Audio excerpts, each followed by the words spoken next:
Welcome to the 2020 Global Peace Film Festival interviews. My name is Kelly Devine. I'm the artistic director.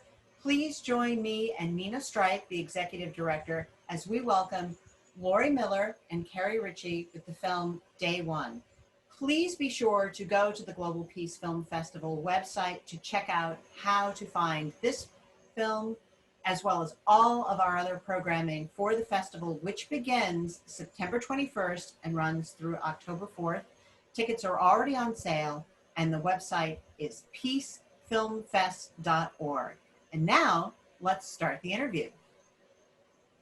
Well, welcome, Lori, and also Carrie. I'm going to start by asking Lori to tell us about the film. Great. Well, first of all, I just wanted to thank you both for having us in your festival, because the Global Peace Initiative is so important to us and our work. So thank you for including us, and thrilled to be here. So essentially, I think the short version of the film is that it's basically the year in the life of a one-of-a-kind, trauma-informed transitional public school for refugees in St. Louis. So it's as far as I'm aware, it's a unique program because it's meant to last up to 2 years to stabilize kids that have been through war traumas.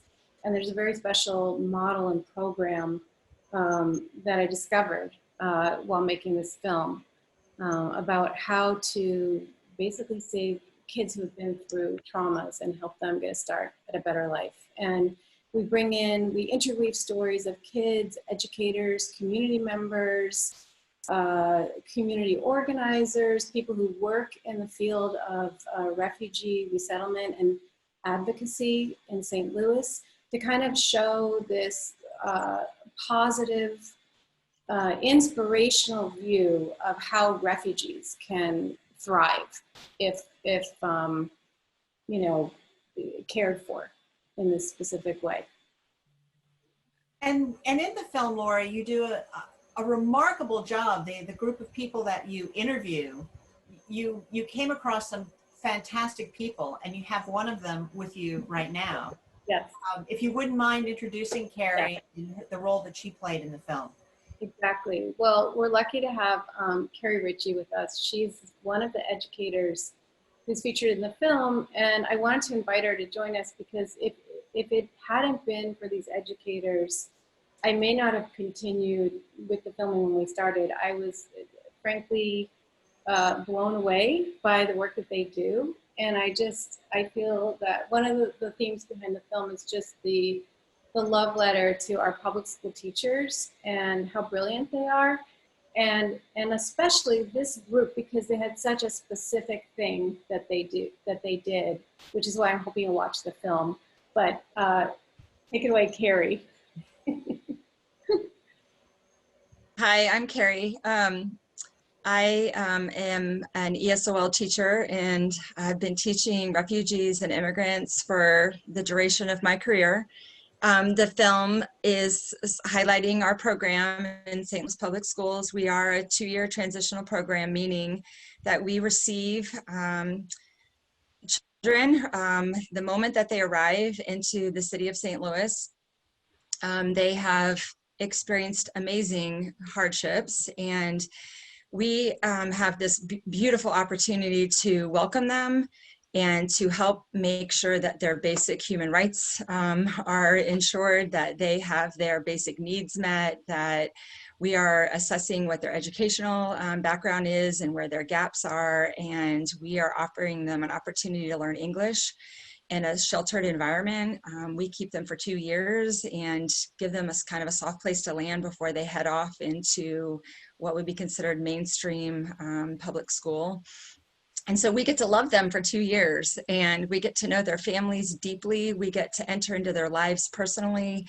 We get to help them academically and make social connections and integrate them into the greater community. And it's an amazing blessing and opportunity to work in this newcomer center. And I'm just going to throw in one quick thing, which is one of my favorite lines in the film, is when Carrie says that we're listening to their stories and we're helping them to heal.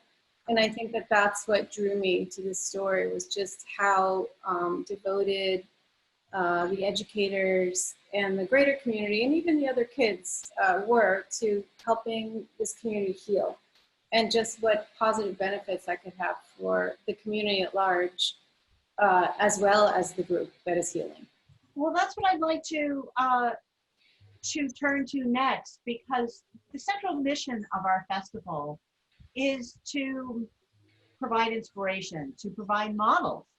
Not every film has a model, but this film and this particular community really provide a very strong, positive, healthy model for how to look at issues that have unfortunately become very thorny and difficult for for people to grapple with. And what I think is so remarkable about the program itself, and Lori, the justice that you paid it as a filmmaker, is that the film still captures all the complexities of dealing with these issues, but does so in a way that does provide that healing, and that does provide a way to actually kind of see these issues anew and see them without all of the fraught issues that unfortunately have been sort of grafted onto them. And we can actually see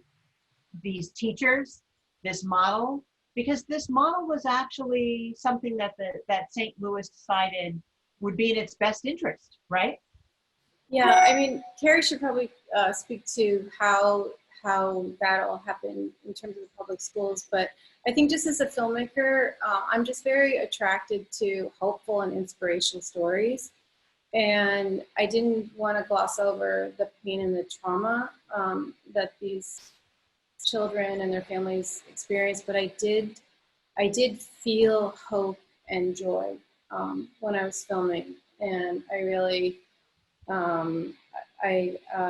there's a lot of trauma that comes out as well that you'll see, but the love and the care that was, the nurturing that was given to this community does come up, does show the very joyful, positive side of this model. But Carrie, do you want to talk about how the St. Louis Public Schools got involved in wanting to do this? It's changing as we speak, but yeah. Sure. So, we're constantly evolving, because our student body is always changing. So I think at the beginning of it, there was a woman at the heart of this, Nahed Chapman, who the school is now named for. She saw a great need for refugees and immigrants coming into the city of St. Louis and being instantly put into a public school setting where they really didn't have much chance of being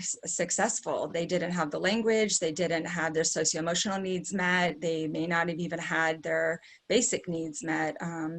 And she stepped forward and advocated for these families and for these children, and asked for the opportunity to take them all together into one safe place, and to really dig in and with her heart and love on these children and their families, and offer them the services that they were going to need to be successful.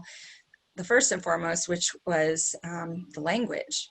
And so it's really hard, for example, to be a Pashto speaker at 17 years old and just enter into a high school physics classroom when you've just come out of war and expect to be successful. And so she offered a place for these families to come and be cared for, and that's what got our program started. It really is a remarkable program, and I don't think I've seen a program quite like it come through all the many educational documentaries that I've seen. So, my hat is off to the community for embracing it. And I'd like to ask, this is interesting that we have both the filmmaker and the subject. In the course of any project, there is a question of what drew you to the project, and then if you learned or anything, surprised you about the experience. And I would love it if I could hear that from both of you, both as, Right. Carrie, as someone who probably didn't wake up one morning and think, I hope someone comes and makes a documentary film. I want to, I'm just curious to see what drew you to cooperating, and if there were any surprises along the way for the process itself that made you look at things differently.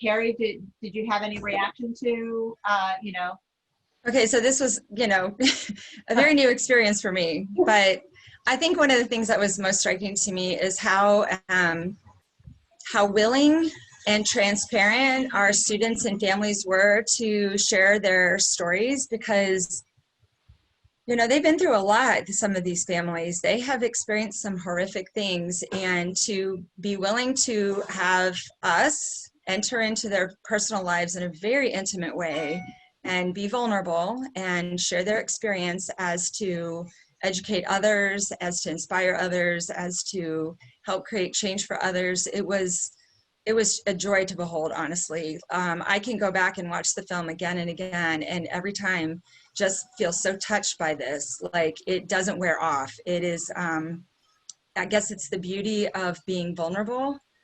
And it was very surprising to me. And I just felt like I connected with my students in a very intimate way, because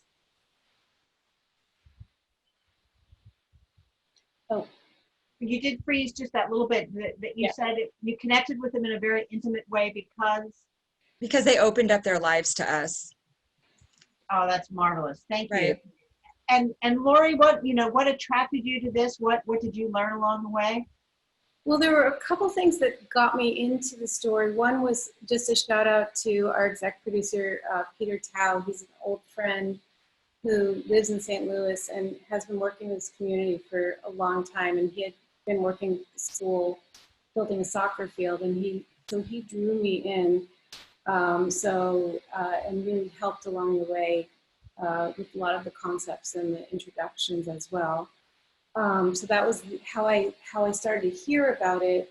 One of the reasons I was also drawn to the story is because my own family are refugees from the Holocaust, and knowing how being able to have a country take you in and offer you refuge saves lives and creates a better future for our family, and we're grateful for that. So I wanted to give back.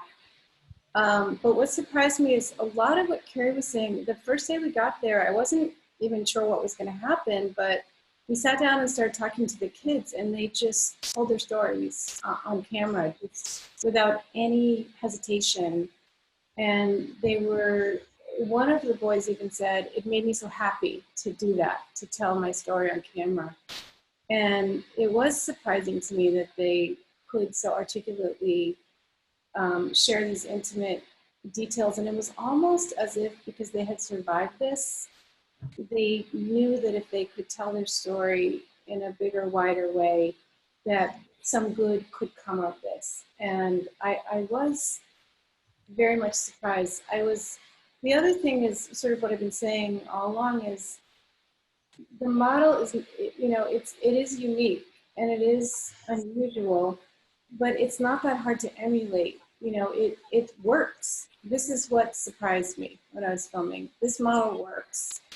And I felt a responsibility to try to get that out there, and also just to show the humanity of this community, especially of the refugees, because they have been so maligned in our current political system.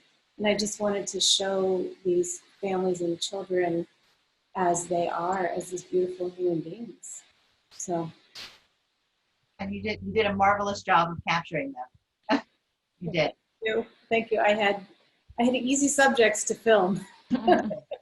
And also Carrie was very helpful, Carrie and the other educators helping me, connect with refugees, and to film it was very difficult to schedule and to communicate and to explain what we were doing. And had I not had Carrie and Donnie and Kelly and Danielle and Fatim to help me, I couldn't have done it. It was this group of women working together to get this human story out, you know, hopefully for the greater good.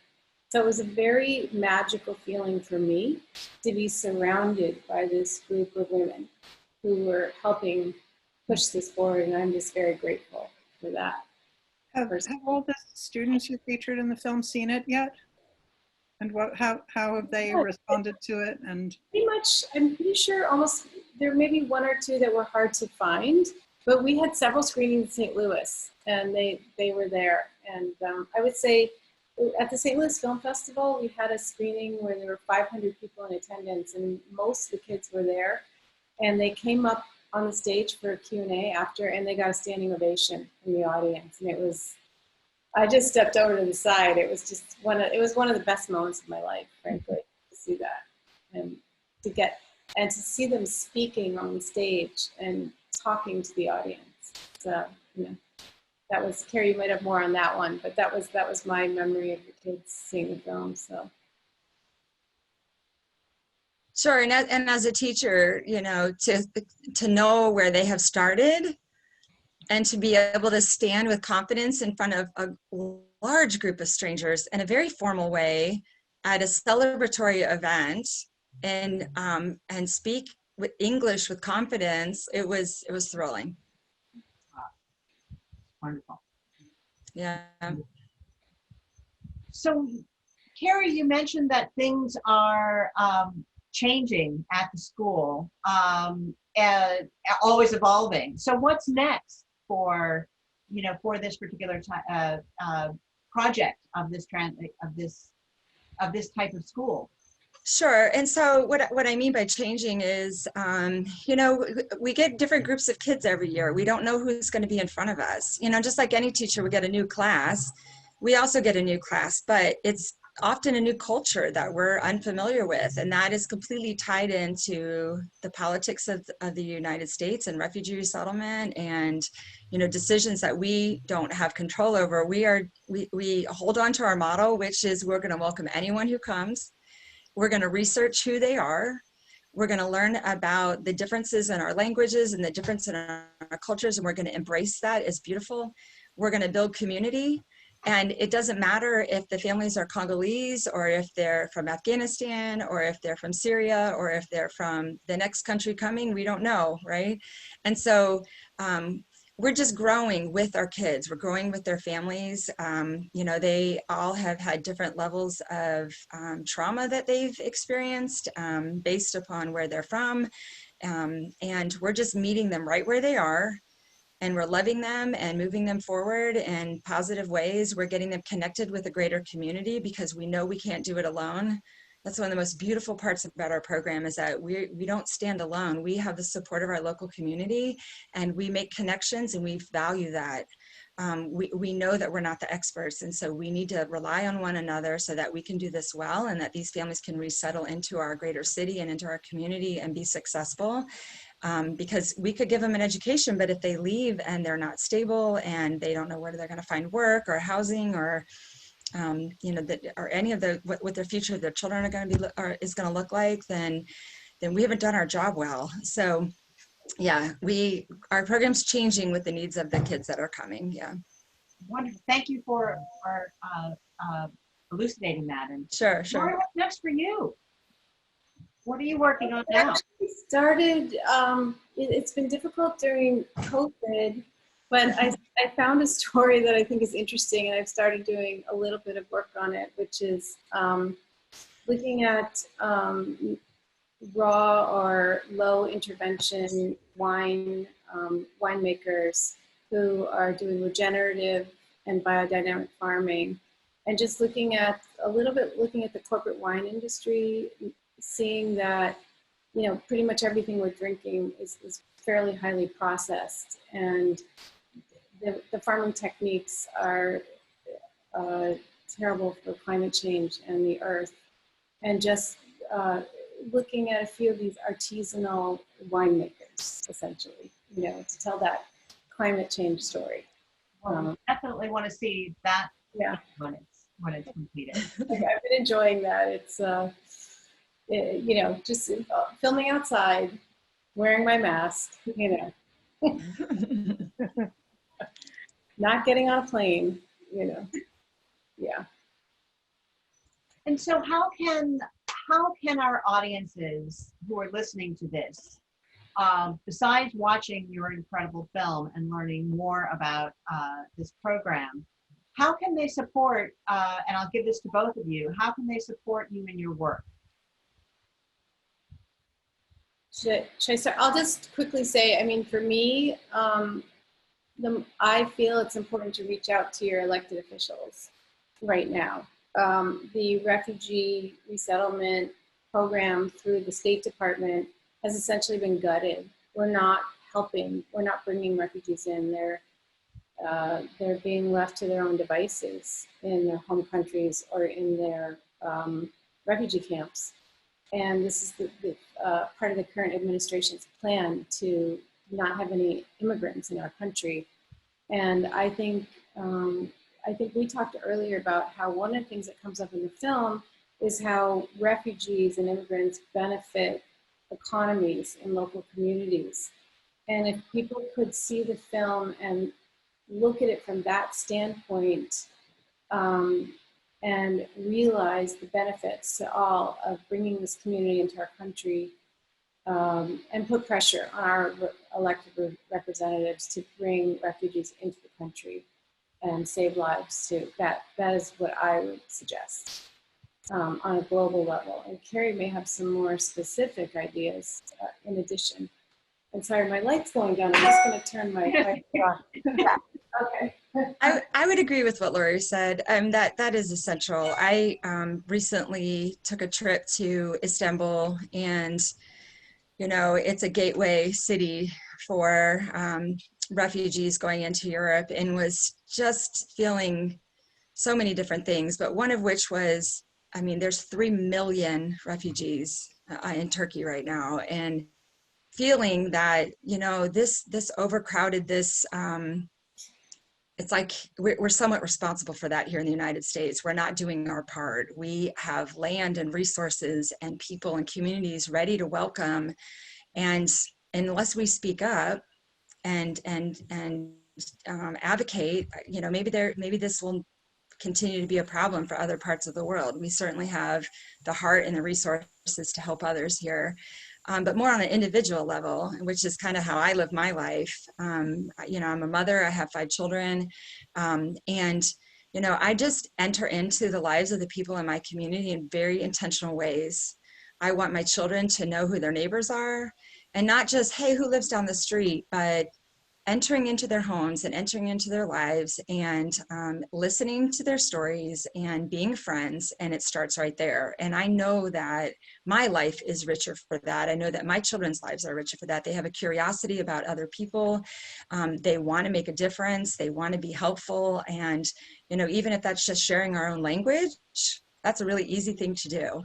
But it always spurs more than that. And we have seen that as we've gotten connected with other high schools, that we've invited other students to come in and get involved. We've invited universities to come and get involved, and just sharing our model with them, which starts with caring and stepping out in that and being very intentional about what you do. We're creating peacemakers. Oh, well, Nina, that's a beautiful note to end this fabulous conversation. Wonderful. Thank you both so much. Thank you again for having our film on your platform and for taking the time to interview us too. Of course. Thank you. Thank you. And thank you to everyone who has listened to this interview. If you want to learn more about Lori Miller's work, please go to Day One Documentary. The website is on the card right in front of you. Also, again, please check out all of the programming offerings, including Day One, which tickets are currently available for sale. Festival starts September 21st and runs through October the 4th. All of our programming is available there, but there's also other resources. We have created a submit a filmmaker question form. So if you have a question for Lori or Carrie, please seek out that form, which you can find on any of our film pages. It's really simple. Fill it out and we will make sure that they get your question and your answer returned. We also have an impact survey. Anyone familiar with our festival knows we're really interested in finding out if anything that you've seen has inspired you to take action and what type of action that is. Of course, you can find us on all of our social media platforms. And thank you again. We'll see you at the festival.